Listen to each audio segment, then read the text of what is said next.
অসুস্থ সন্তানের পাশে বসে মা অঝোরে কাঁদছেন। মায়ের চোখের পানিই বলে দিচ্ছে যে সন্তান ভালো নেই।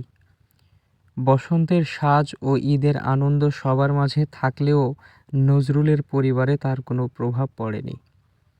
২ বছর আগে রোড অ্যাক্সিডেন্টে নজরুলের ডান পা ভেঙে যায়। সেই সময় নিজের যতটুকু ছিল এবং গ্রামের মানুষের সহযোগিতায় পায়ের অপারেশন হয়। কিন্তু দুর্ভাগ্যবশত ভুল অপারেশনের কারণে অ্যাক্সিডেন্টের ২ বছর পরেও নজরুল এখনো সুস্থ হয়ে উঠতে পারেনি।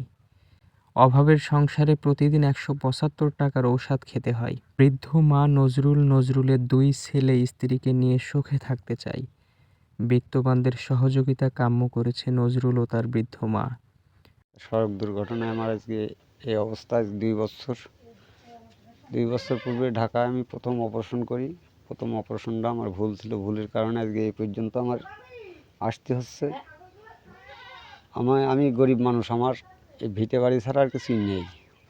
এর আগে একটা বিজ্ঞাপন দিয়েছিলাম, ওখান থেকে যাই কিছু আসছিল ওই দিয়ে এই পর্যন্ত। আবার গ্রামের লোকজন ছিল, তারা সাহায্য সহযোগিতা করে এই পর্যন্ত এসে দাঁড়াইছি। এখন আর আমার চলার মতো কিছুই নেই।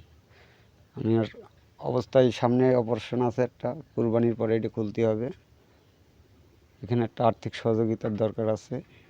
2টা ছেলে, একটা ছেলে মাদ্রাসায় পড়ে, ছোটোটা বাড়িতেই থাকে।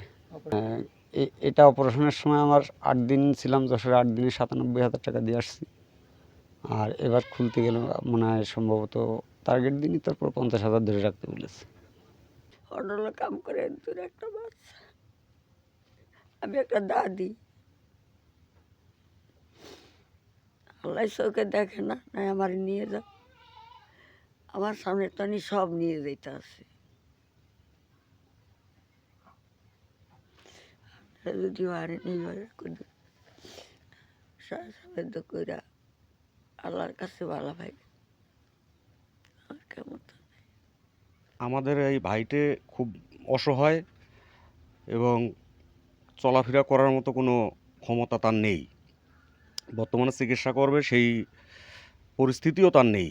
আমাদের গ্রামের মানুষ তার আজ ২ বছর ধরে অনেক হেল্প করেছে। করার পরও তার এখন অপারেশন করতে হবে। তা এই অপারেশনের জন্য কিছু সাহায্যর প্রয়োজন। আমরা তো গ্রামবাসী অনেক দিয়েছে, কিন্তু এখন কত দেয় একটা মানুষের? তারপরে এখন আপনাদের কাছে সবার কাছে অনুরোধ, আমার ভাইটার জন্য সবাই একটু দেখবেন।